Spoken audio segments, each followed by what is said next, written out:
चलिए आज हम लोग क्या पढ़ने वाले हैं। आज हम लोग पढ़ने वाले हैं पॉलीजेनिक इनहेरिटेंस क्या है।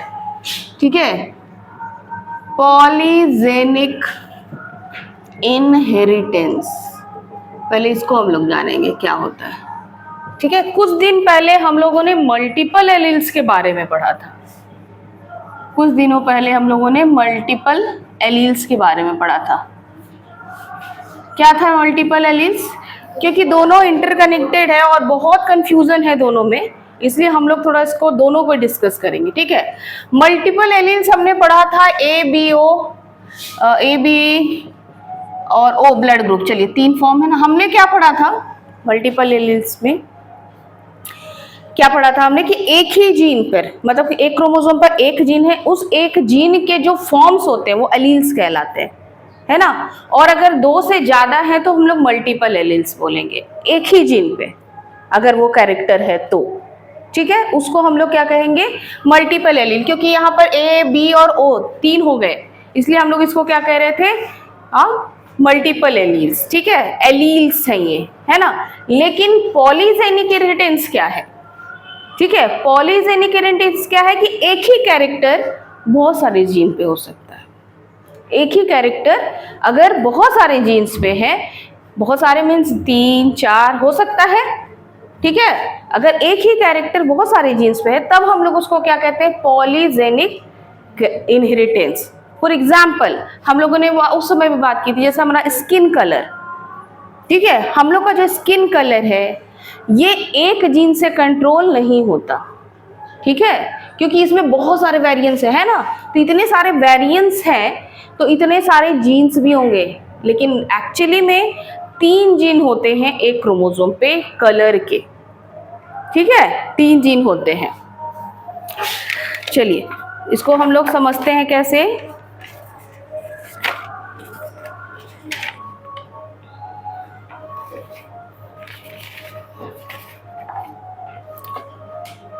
पहले तो polygenic inheritance, traits control by कोई भी ट्रेट, कोई एक सिंगल ट्रेट, कोई एक सिंगल कैरेक्टर। ठीक है, traits controlled by more than 3 genes. ठीक है, अगर 3 से ज्यादा जीन्स जो है वो कंट्रोल कर रहे हैं किसी कैरेक्टर को, तो हम लोग उसको बोलते हैं पॉलीजेनिक इनहेरिटेंस। ठीक, अब देखिए, अभी मान लीजिए, और इसमें बहुत बेस्ट एग्जांपल मैंने क्या बताया? कलर का बताया ना। Best example skin colour. ठीक है, for example skin colour. In skin colour के लिए हमारे बॉडी में ना जो क्रोमोसोम है, ठीक है, हमारे बॉडी में जो क्रोमोसोम्स हैं, मान लीजिए कि ये क्रोमोसोम है, मान लीजिए कि ये भाई होमोलोगस क्रोमोसोम है ना। हाँ, होमोलोगस क्रोमोसोम तो है ही, तो होमोलोगस क्रोमोसोम है।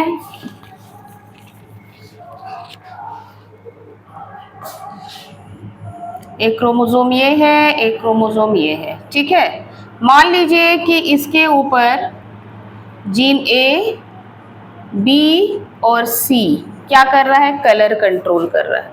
ठीक, कलर कंट्रोल कर रहा है। इसके ऊपर ए बी सी क्या कर रहा है? कलर को कंट्रोल कर रहा है। ठीक है, अब ये कलर कंट्रोल कैसे करेगा? अब ये जो जीन्स है, ठीक है, ये जो जीन्स है कहाँ प्रेजेंट है? अब ये अपना क्या करेंगे? कैसे जीन्स का ये कैरेक्टर शो करते हैं? हाँ, कैसे करते हैं? मैंने आप लोगों को बताया था, एक्सप्रेस करते हैं ना, प्रोटीन के फॉर्म में एक्सप्रेस करते हैं अपने कैरेक्टर को।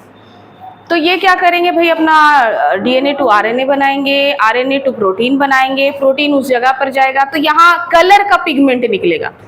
जो सिक्रीशन होगा वो किसका होगा? कलर का। ठीक है, कलर का पिगमेंट मेलानिन पिगमेंट होता है।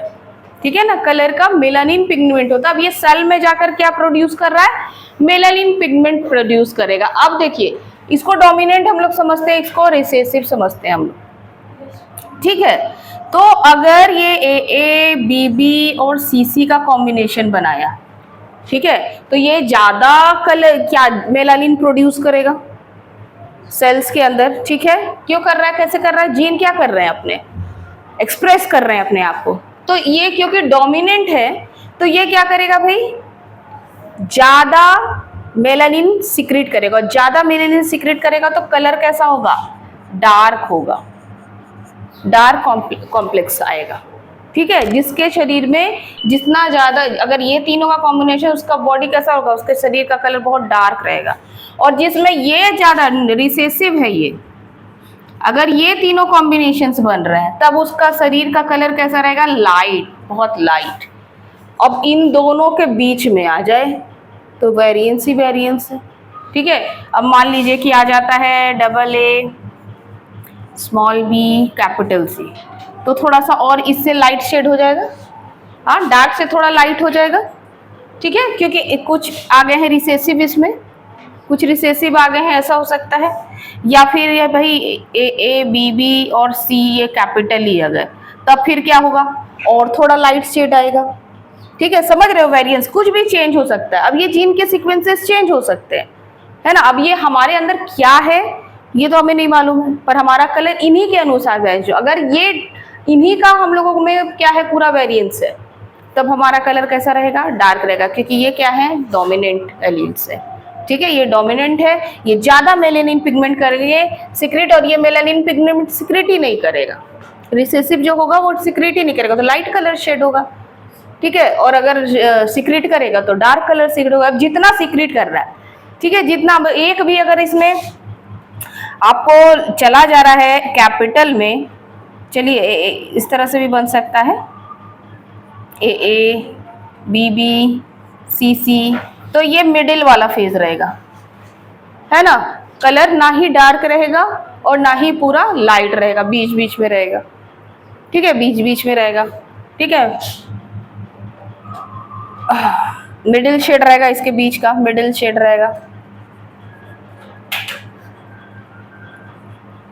तो ये क्या है भाई, ये है क्या, पॉलीजेनिक इनहेरिटेंस, है ना। कैसे डिफरेंस है समझ में आया। मल्टीपल एलील्स में हम लोग एलील्स के बारे में बात किए, क्या किए थे कि एक ही जीन है। अब ये देखो यहाँ पर क्या था कि एक ही जीन था, ठीक है, एक ही जीन था, किसका भाई, ब्लड ग्रुप का। अब इसी के ये फॉर्म्स थे। अब एक ही जीन में ए भी हो सकता है। अब देखो आपके पास तो दो है ना, तो हो सकता है इसमें ए हो इसमें बी हो, ऐसा था, इसी के फॉर्म्स थे, लेकिन जीन सेम था। जीन क्या था, उसी में ऐसा हो सकता है यहाँ पर बी हो जाए, यहाँ पर ओ हो जाए, ऐसा हो सकता था। ठीक है, यहाँ दोनों में ही ओ हो जाए या दोनों में ही हो जाए, लेकिन जीन क्या है, सेम है। तो एक ही जीन पर अगर फॉर्म, जीन के अगर बहुत सारे फॉर्म्स है, ठीक है ना, तब हम लोग उसको मल्टीपल एलील्स कहते हैं। ठीक, ये डिफरेंस आपको लगेगा कि ये भी तो मल्टीपल एलील्स की तरह ही है ना। आपका हेयर कलर, वो भी आपका 3 से ज्यादा कलर का होता है ना। तो यहाँ इसका मतलब है कि इसके लिए भी आपके पास जीन क्या होंगे, अलग अलग होंगे। ठीक, हमेशा लेट जीन क्या होंगे, आपके अलग अलग होंगे। ठीक, तो यहाँ पर क्या है कि एक जीन नहीं कंट्रोल कर रहा, मल्टीपल जीन कंट्रोल कर रहे हैं, है ना। Multiple gene, traits control by more than 3 gene. अब ये 3 जीन है, और ट्रेट किसका, स्किन कलर का कंट्रोल कर रहा है। अब स्किन कलर का कंट्रोल एक जीन नहीं कर रहा है, और भी जीन कर रहे हैं। अब हेयर कलर्स भी हो सकता है, ठीक है, आई कलर्स भी हो सकते हैं, ठीक है, अगर 3 से ज़्यादा है तो वो उसके लिए जीन्स भी क्या होंगे, अलग अलग होंगे। डिफरेंस समझ में आया। ठीक है, मल्टीपल एलील्स क्या है कि एक ही जीन के फॉर्म्स होते हैं, ये मतलब एक ही जीन पर हो सकता है ये हो या ये हो, ऐसा, है ना। और यहाँ पर क्या है कि अलग अलग जीन हैं, 3 जीन हैं स्किन कलर के। ठीक है, अब इसमें भी ये जो दिख रहा है, कुछ डोमिनेंट होते हैं, कुछ रिसेसिव होते हैं। और ये जैसे अगर ये सारे डोमिनेंट्स वाले शो हो रहे हैं तो कॉम्प्लेक्स कैसा होगा, डार्क कॉम्प्लेक्स होगा। अगर सारे के सारे आपके लाइट शेड वाले हैं, स्मॉल भी है, रिसेसिव है, तो लाइट शेड होगा। अगर दोनों मिलकर है तो मिडिल शेड होगा, और आगे पीछे करके। इसलिए स्किन में इतने वेरिएंस, स्किन कलर देखे हैं ना आप लोग, इंडिया में स्पेशली बहुत सारे वेरिएंस है। ठीक, क्लियर। अब एक टर्म है ना, प्लियोट्रोपी। ठीक है, एक टर्म है आपके बुक में, प्लियोट्रोपी। ये सब छोटे छोटे टॉपिक्स हैं, थोड़ा सा अभी हम लोग म्यूटेशन में इसको ज्यादा जिक्र करेंगे, है ना, लेकिन फिर भी अभी मैं बता देती हूँ। लाइन से प्लियोट्रोपी क्या है?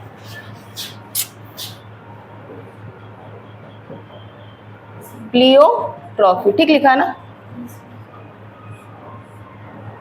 प्लियोट्रॉफी, क्योंकि तीनों की में जीन का क्या है रोल है, इसलिए थोड़ा सा इसको जान जाते हैं, है ना। मल्टीपल एलील, एक ही जीन के बहुत सारे फॉर्म्स, और पॉलीजेनिक इनहेरिटेंस मतलब कि एक कैरेक्टर के बहुत सारे जीन, ठीक है।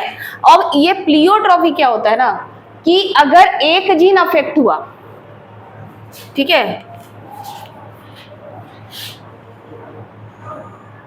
अब बहुत सारे यहाँ पर जीन्स हैं, बहुत सारे जीन्स ही जीन्स है, ठीक है, सबका अलग अलग कैरेक्टर होगा, सबका अलग अलग कैरेक्टर होगा। मान लीजिए कि आपका ये जीन अफेक्ट हो गया, मतलब डिफेक्ट हो गया समझिए, ठीक है, अगर कुछ गड़बड़ी आ गई इस जीन में, तो ये जीन क्या करेगा ना अपना, अब इसको क्या करना चाहिए कि ये इसमें अगर डिफेक्ट आ गया तो इस ये जो कैरेक्टर एक्सप्रेस करता है उसमें गड़बड़ी आनी चाहिए, ठीक है। जैसे मान लेते हैं कि सेल को फॉर्म कर रहा है ये, ठीक, सेल को फॉर्म कर रहा है, तो सेल का स्ट्रक्चर, सेल के अंदर के ऑर्गेनेल सबके लिए अलग अलग जीन्स हो सकते हैं, है ना। तो ये क्या करेगा, अपने तो गड़बड़ हुआ सो हुआ, ये बाकियों को भी अफेक्ट करेगा, ठीक है, बाकी के कैरेक्टर को भी क्या करेगा, ये अफेक्ट करेगा। समझ में आई बात? कि एक जीन में अगर कुछ बड़ी गड़बड़ी की हुई तो affect the character of other genes, ठीक है, अदर जीन्स। तो क्या करेगा भाई, अपने तो अफेक्ट हो ही रहा है, ये बाकियों का भी क्या करेगा, अफेक्ट कर देगा, ठीक है। मान लीजिए कि सेल के मेम्ब्रेन बनाने में गड़बड़ी है, तो पूरा का दूसरा उसका स्ट्रक्चर भी चेंज करेगा। सिकल सेल एनीमिया, ठीक है, उसमें क्या होता है, एक सेल खराब हो जाता है, शेप चेंज हो जाता है उसका, ठीक है। म्यूटेशन में हम लोग इसको डिटेल देखते हैं, बस अब यहाँ कॉन्सेप्ट समझाने के लिए कि एक जीन अगर खराब है तो वो बाकियों को के भी कैरेक्टर को अफेक्ट करेगा। समझ में आया? ठीक है, उससे रिलेटेड जो जो कैरेक्टर है वो क्या करेगा, उसको अफेक्ट करना स्टार्ट कर देगा, ठीक है ना। तो ये होता है प्लियोट्रॉपी, ठीक। फिनाइलकीटोनुरिया ये भी इसका एग्जाम्पल है। तो इसको हम लोग म्यूटेशन में, अभी हम लोग म्यूटेशन पढ़ेंगे डिटेल में, ठीक है, तो उसको हम लोग म्यूटेशन में अच्छे से डिस्कस करते हैं, है ना। आज हम लोग अभी कर लेते हैं सेक्स डिटर्मिनेशन। सेक्स डिटर्मिनेशन मतलब कैसे सेक्स डिटरमाइन होता है ना। इसका कॉन्सेप्ट देने वाले थे हेनकिंग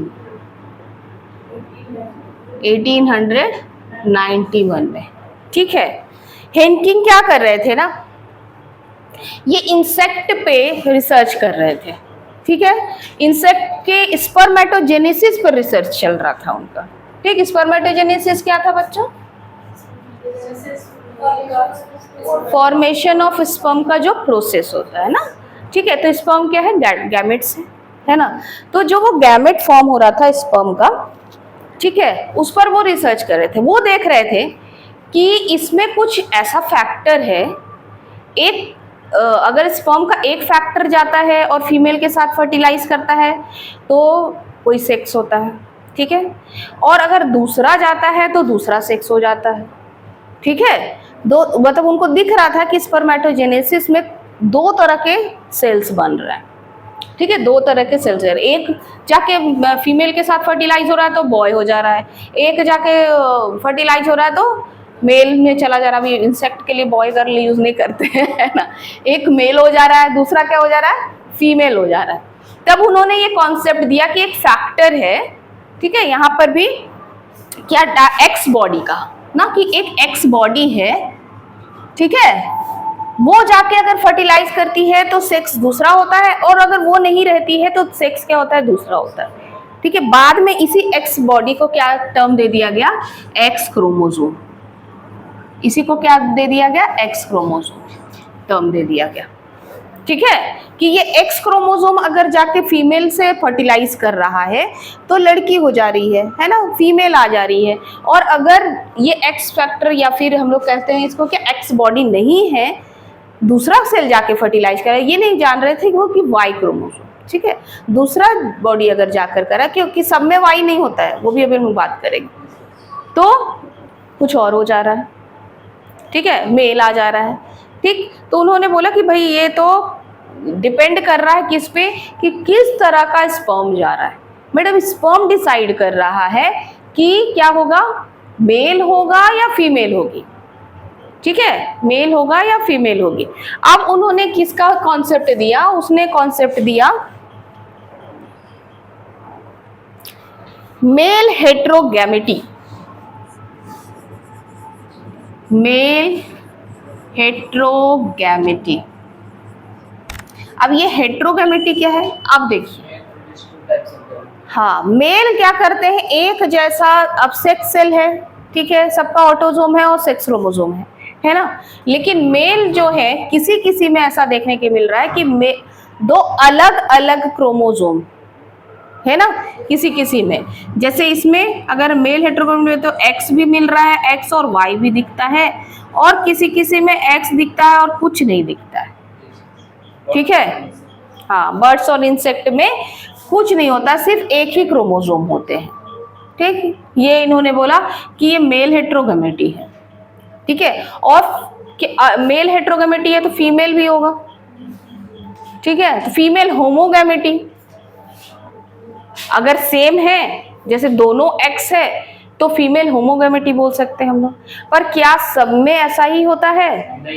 नहीं होता है। कुछ बर्ड्स में क्रोमोसोम्स क्या होते हैं, फीमेल में हेट्रोगैमेटी होते हैं, है ना, फीमेल हेट्रोगैमेटी, ठीक है। इसमें कुछ फीमेल में, बर्ड्स में स्पेशली, जो क्रोमोसोम होते हैं वो क्या होते हैं, Z और W, Z और W होते हैं। मतलब फीमेल भी हेट्रोगैमेटी क्या करती है, शो करती है किसी किसी में, ठीक है, ठीक है ना। और मेल इसमें क्या करेगा, हाँ, मेल इसमें क्या करेगा, Z करेगा, ये फीमेल का है, ठीक है, ये मेल का है, ठीक। अब इस केस में अगर फीमेल की बात करें तो फीमेल का क्या होगा, डबल एक्स होगा। इस केस में अगर फीमेल मेल की बात करें तो क्या होगा, Z होगा, Z होगा। मतलब आपको क्या दिख रहा है कि कहीं कहीं क्रोमोसोम नंबर मेल और फीमेल में डिफरेंट होता है। ये दिख रहा है कहीं, कहाँ दिख रहा है,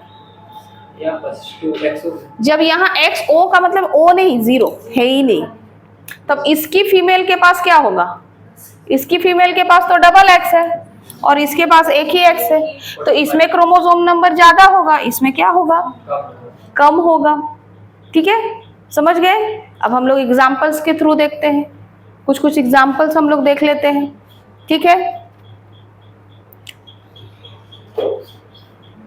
जैसा किसमें होता है ऐसा, ये तो हम लोग देखिए एक्स वाई और एक्स एक्स वाला ह्यूमन में तो हम लोग पढ़ते ही आ रहे हैं, है ना, ह्यूमन में तो हम लोग पढ़ते ही आ रहे हैं।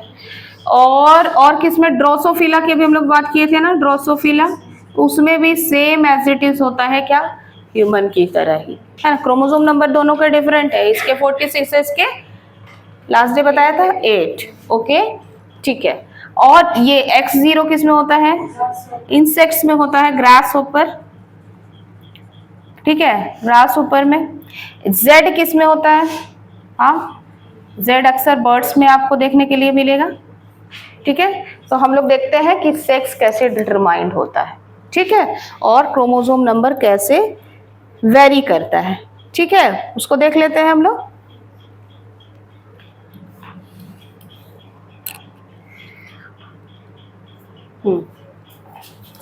चलो, अब हम लोग सबसे पहले ह्यूमन बीइंग का देखते हैं।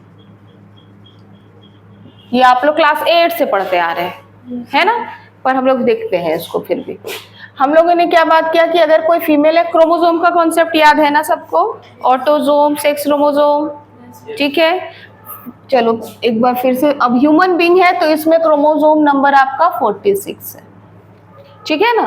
क्रोमोसोम नंबर क्या है, 46 है, जिसमें आप जान रहे हैं 22 ऑटोजोम्स है, ठीक है, और 2 क्या है, सेक्स क्रोमोसोम है, ठीक। अब ये अगर फीमेल की बात करें तो ये सेक्स क्रोमोसोम को ही हम लोग लिखते हैं, क्योंकि सेक्स क्रोमोसोम ही सेक्स को डिटरमाइन करते हैं और हम लोग सेक्स डिटर्मिनेशन पढ़ रहे हैं, तो बाकी के 22 ऑटोसोम्स हम लोग नहीं लिख रहे हैं। वापस 22 ऑटोसोम्स लिख रहे हैं। हाँ, वापस वन लिखेंगे। वन क्यों लिखे? पेयर, ठीक है।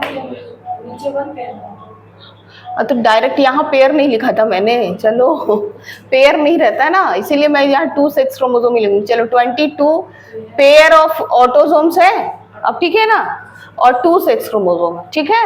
चलो ठीक है, अब ये 22 पेयर्स मतलब 22 + 1, क्योंकि 23 रहेगा गैमेट्स में, ठीक है। गैमेट्स में क्या रहेगा? 22 इसका ऑटोसोम्स का और 1 क्रोमोसोम रहेगा सेक्स का, ठीक, क्योंकि गैमेट्स में क्या है? 23 क्रोमोसोम्स ही है ना। तो फीमेल में क्या होता है? X और X, दोनों केस में हम लोग लेके देखते हैं। अब इसके साथ भी 22 है, इसके ये अलग सेल हो गया, ये अलग सेल हो गया, अलग अलग फर्टिलाइज करेगा ना। और अगर हम लोग मेल की बात करें तो X है और इसमें Y, अब इसके साथ भी 22 ऑटोसोम्स है, इसके साथ भी 22 ऑटोसोम्स है, ठीक है। अब फीमेल के केस में कुछ गड़बड़ होने वाला है नहीं, क्योंकि क्या है? सबके सब X ही है ना। तो अगर ये वाला ओवम इस वाले स्पर्म से फर्टिलाइज करेगा, ठीक है, तो दोनों X क्रोमोसोम आएंगे, तो ये क्या हो जाएगी भाई? फीमेल हो जाएगी, ठीक है, ठीक है ना। अगर यही वाला ओवम हो सकता है कि इस Y के साथ फर्टिलाइज कर जाए, हो सकता है, तब क्या हो जाएगा? मेल हो जाएगा, ओके। अगर ये वाला ओवम इस X के साथ फर्टिलाइज करेगा, अगेन क्या हो जाएगी? फीमेल हो जाएगी। और ये वाला अगर इसके साथ फर्टिलाइज करेगा तो क्या हो जाएगा? Again mail. मीन्स 50-50% चांस रहते हैं। अब ये डिपेंड करता है कि कौन सा स्पर्म जाके एग से फर्टिलाइज कर रहा है। अब ह्यूमन केस में क्या है कि एक ही ओवम मैच्योर्ड होगा भाई 1 महीने में, तो ओवम तो एक ही रहेगा और उसमें X ही क्रोमोसोम रहेंगे। अगर X वाला स्पर्म एंटर कर गया, अब स्पर्म भी बहुत सारे पहुंचे हुए हैं, पॉलीस्पर्म याद है ना, बहुत सारे पहुंचे हुए हैं, ठीक है। अगर ये X वाला पेनिट्रेट कर दिया पहले, तो वही जाके फ्यूज कर जाएगा उसके साथ। अगर Y वाला कर गया तो Y वाला कर जाएगा। तो उस एट दैट टाइम डिसाइड हो जाता है कि ये मेल होगा या फीमेल होगी, है ना। बहुत सारे कॉन्सेप्शन क्या है कि जब फीमेल प्रेग्नेंट होती है तो बहुत सारा पूजा पाठ करा रहे हैं, ये करा रहे हैं, वो करा रहे हैं कि भाई लड़का ही हो, लड़का ही हो। क्या कर सकते हैं, आज जो क्रोमोसोम जाएगा वही तो होगा ना, चेंज थोड़ी हो जाएगा जा करके, ठीक है ना। चलिए, ये ह्यूमन बीइंग की बात होगी। और अगर हम लोग ड्रोसोफिला की भी बात करें तो सेम है ना, same Drosophila melanogaster, chromosome number 8, okay. मतलब क्या? 4 पेयर नहीं, 3 पेयर ऑटोसोम और 1 पेयर, फिर पेयर नहीं लिखूंगी मैं, पेयर नहीं होता सब जगह, है ना। 2 सेक्स क्रोमोसोम, मेल में पेयर नहीं है ना, ठीक है। चलिए, यहां भी फीमेल में क्या क्या XX, ठीक है। मेल में क्या? XY। अब ये X इसके साथ फर्टिलाइज किया तो क्या हो गया? XX female. ये X इस Y के साथ फर्टिलाइज किया, क्या हो गया? अब इसके साथ क्या है? अब इसके साथ 3 पेयर और 3 ऑटोसोम है प्लस 1 X है, 4, है ना। इनके सेक्स सेल में कितने सेल हैं? मतलब कितने क्रोमोसोम है? सिर्फ 4 है ना। ये क्या हो गया? XY मेल ड्रोसोफिला हो गया। अगर ये हुआ तो XX फीमेल हो गई, और अगर ये इसी के साथ फर्टिलाइज किया तो XY मेल हो गया, ठीक है ना। चलो, यहां तक ठीक है, यहां तक ठीक है।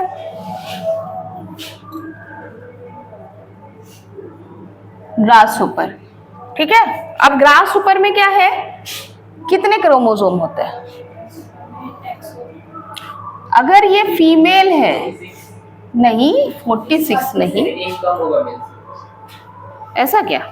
मेल से एक ज्यादा होगा। तो 46 क्यों जा रहे हो? ह्यूमन बीइंग बना दोगे क्या ग्रासहोपर को? है, फीमेल में होता है 24 और मेल में होता है 23, ठीक है। अब 24 का मतलब क्या है?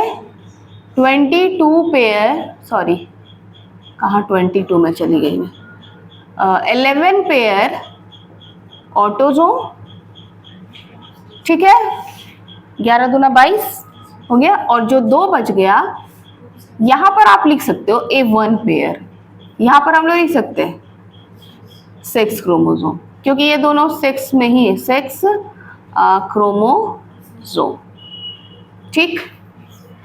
लेकिन मेल के केस में क्या होगा, 11 पेयर ऑटोजोम होगा इसका, और ओनली 1 सेक्स क्रोमोसोम, ठीक है ना।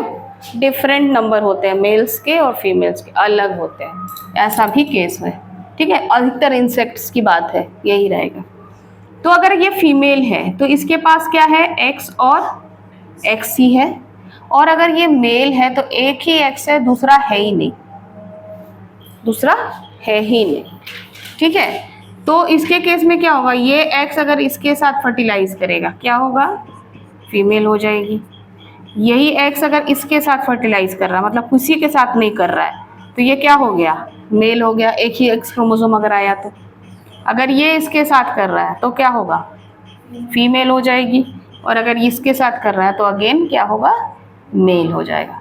आ गया समझ में, आ गया, क्या दिक्कत है, ठीक है। चलो अब बर्ड का बात कर ले हम लोग, बर्ड का।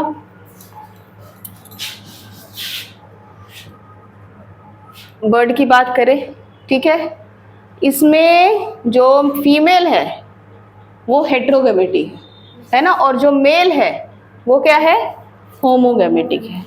मतलब मेल के पास डबल जेड है और फीमेल के पास क्या है, एक जेड है और एक डब्ल्यू है, ठीक है। जेड के बाद अब क्योंकि बर्ड्स की बात कर रहे हैं हम लोग, तो यहाँ पर नंबर नहीं डालते हैं, है ना।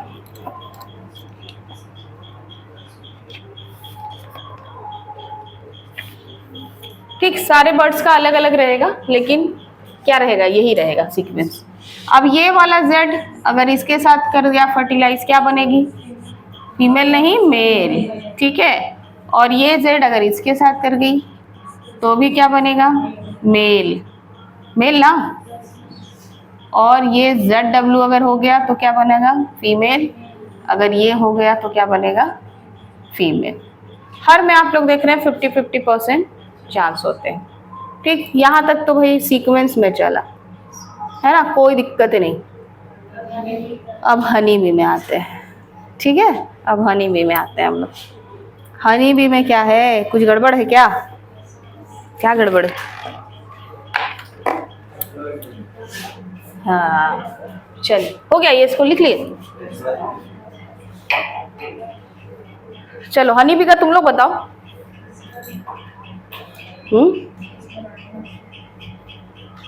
हनी बी का क्रोमोसोम नंबर सब में, हनी बी में ना 3 केस है, एक क्वीन होती है, एक वर्कर्स होते हैं, ड्रोन्स होते हैं, है ना, कौन हैप्लॉइड एंड कौन डिप्लॉइड। अब देखो क्या होता है, हनी बी के बारे में बात करते हैं हम लोग।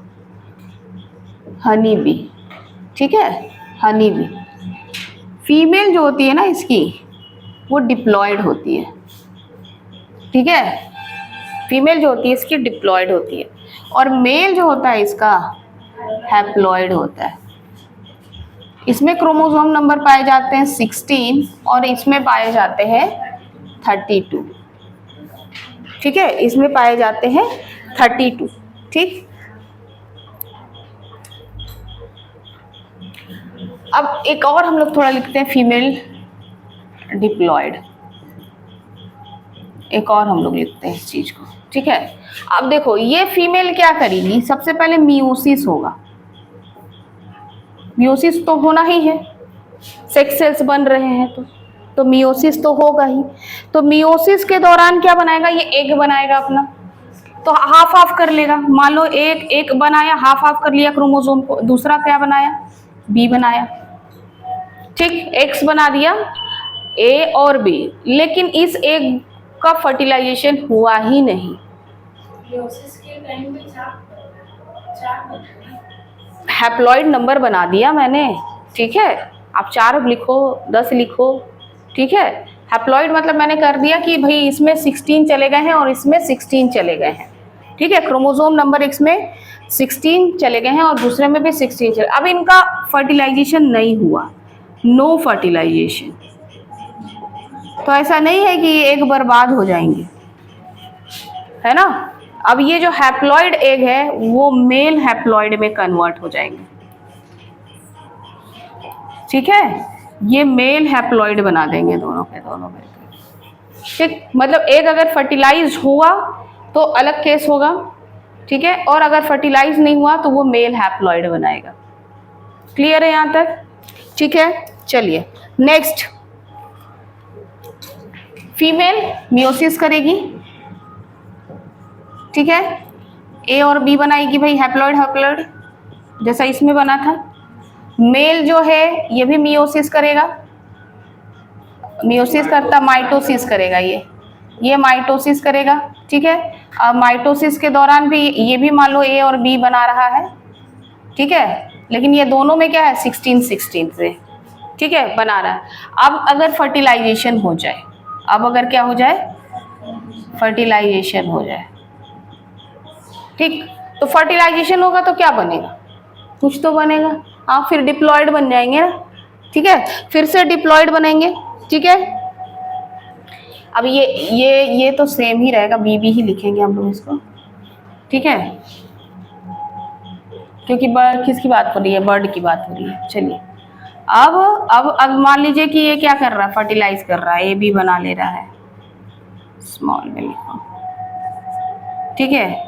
अगर ये इससे फर्टिलाइज कर रहा है, ये भी बना ले रहा है, ये इससे फर्टिलाइज कर रहा है, बी भी बना ले रहा है, ये भी इससे फर्टिलाइज कर रहा है, बी भी बना ले रहा है, ठीक है, फर्टिलाइज कर रहा है। तो तब अब ये क्या बना रहा है, अब ये डिप्लॉयड सेल है, सबके सब डिप्लॉयड है, हाँ सबके सब अगर डिप्लॉयड है तो ये क्या बनेगी, फीमेल बी बनेगी। ये क्या बनेगी, फीमेल बी बन जाएगी, फीमेल डिप्लॉयड बी। ये सब किस में कन्वर्ट हो गई, फीमेल में कन्वर्ट हो गई, ठीक। अब इसी में एक रानी बन जाएगी और बाकी सब क्या बन जाएंगे, वर्कर्स बन जाएंगे, ठीक है। और यहाँ जो मेल हैप्लॉइड रह गया ये ड्रोन बन जाएगा, ठीक। तो इस तरह का डिटर्मिनेशन होता है हनी बी, थोड़ा सा डिफरेंट, स्लाइटली डिफरेंट, ठीक है ना। देखो हनी बी जो है वो फीमेल डिप्लॉयड होती है, ठीक, 32 क्रोमोसोम नंबर। मेल क्या होता है, हैप्लॉइड होता है, ठीक है, मेल क्या होता है, हैप्लॉइड होता है। अब ये मियोसिस के थ्रू क्या करेंगे भाई, हैप्लॉइड नंबर सेल बना लेंगे अपने, ठीक। ये भी करेगा मियोसिस, ये भी करेगा माइटोसिस। मेल क्या करेगा, माइटोसिस करेगा, वो मियोसिस नहीं करेगा, ठीक। ऑलरेडी वो हैप्लॉइड है, वो क्यों मियोसिस करेगा, तो और आधा हो जाएगा, है ना, तो वो मियोसिस नहीं करता है। लेकिन फीमेल ने एग तो बनाया पर उसको वो फर्टिलाइज नहीं हुआ, ठीक है, वो फर्टिलाइज नहीं हुआ। तब क्या होगा, मेल हैप्लॉइड, उसी एग से कौन कन्वर्ट हो जाएगा, मेल हैप्लॉइड, मतलब मेल बन जाएंगे उससे, जिसके अंदर हैप्लॉइड नंबर ऑफ क्रोमोसोम रहेगा, ठीक है। लेकिन अगर फीमेल है और डिप्लॉइड की और वो मेल वाले जो स्पर्म होगा उसका, ठीक है, उससे वो फर्टिलाइज करके, इसको डायरेक्टली भी हम लोग ऐसे लिख देते हैं कि एक ए बी के साथ ये कन्वर्ट हुआ, एक बी बी के साथ हुआ, मैंने अलग अलग लिख दिया। तो यहाँ पर जो भी कॉम्बिनेशंस बन रहे हैं ये सब डिप्लॉयड हैं, ये सब क्या बने, डिप्लॉयड बने। इधर से 23 बोल रही हूँ, इधर से 16, इधर से 16 लेकर 32 बना रहे हैं। अब ये 32 बना रहे हैं मतलब ये क्या होंगे, फीमेल होंगे, ठीक है, ये क्या होंगे, फीमेल होंगे। अब इसी यही फीमेल, ये सारे के सारे क्या करेंगे, फीमेल को बनाएंगे, फीमेल डिप्लॉयड भी बनाएंगे और इधर बिना फर्टिलाइजेशन वाला क्या बन गया, मेल हैप्लॉयड। मगर मतलब कि अगर हनी बी में फर्टिलाइजेशन हो रहा है तो वो फीमेल ही बनेगी, और अगर फर्टिलाइजेशन नहीं हो रहा है एक का तो वो किस में कन्वर्ट हो जाता है, मेल में कन्वर्ट हो जाता है, ठीक है, मेल में वो कन्वर्ट हो जाएगा। इसलिए मेल हमेशा हैप्लॉइड ही रहता है और फीमेल हमेशा डिप्लॉयड ही रहती है। क्लियर। चलिए म्यूटेशन का क्लास आज मैं नहीं स्टार्ट करूंगी क्योंकि फिर एक क्लास में हो नहीं पाएगा। चलिए अब पूछिए आप लोगों को जो जो पूछना है यहाँ तक।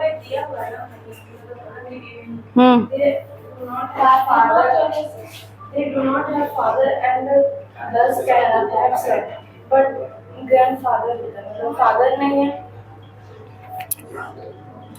The sex determination in honeybee is based on the number of set of chromosome an individual receive. ठीक है?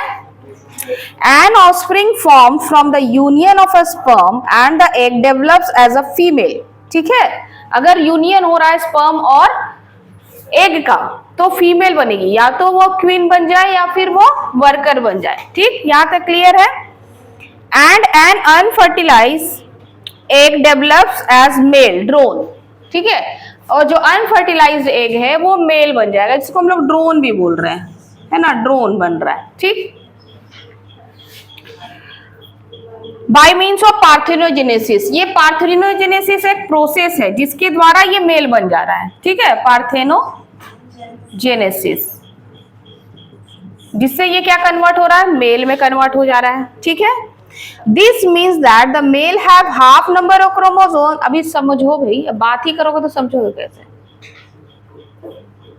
This means that male has half number of chromosome than the female. इसका मतलब है कि मेल में क्या होगा, हाफ नंबर ऑफ क्रोमोसोम होगा. ठीक है, the female are diploid having 32 chromosome and male are haploid that is having 16 chromosome. This is called as haploid diploid sex determination. इसलिए हम लोग इसको क्या कर रहे हैं, क्योंकि एक कहाँ बन रहा है, एक हैप्लॉइड बन रहा है, एक डिप्लॉइड बन रहा है, तो हम लोग इसको हैप्लॉइड डिप्लॉइड साथ में ना, हैप्लॉइड डिप्लॉइड सेक्स डिटरमिनेशन भी बोलते हैं इसको. कभी पूछा जाएगा कि किस केस में होता है हैप्लॉइड डिप्लॉइड सेक्स डिटरमिनेशन, तो आपको बताना है ना. And has special characteristic features such as male produce sperm by mitosis. है ना, हम लोगों ने देखा कि मेल कैसे करेंगे, माइटोसिस करेंगे. They do not have father. अब इसका कोई फादर नहीं है. क्या है, फादर है कि कोई फादर नहीं है. एंड दस कैन नॉट हैव सन, तो उसका कोई बच्चा भी नहीं होगा. ठीक है, but have the grand father and can have grand son. है ना, अब इसका नहीं होगा. ठीक है, ये फादर नहीं बन रहा है किसी का. ठीक, ये वर्किंग वाला काम. लेकिन इसी में से कोई एक क्या करेगा, फिर से माइटोसिस करेगा. ठीक है, तो वो क्या कर सकता है, भाई इसका बच्चा नहीं किया लेकिन इसने पार्थेनोजेनेसिस के थ्रू जो बना दिया. ठीक है, पार्थेनोजेनेसिस के थ्रू जो बना दिया वो हो सकता है माइटोसिस करे और फर्टिलाइज कर जाए, तो फिर क्या बन सकता है, ग्रैंडफादर बन सकता है. ठीक है ना.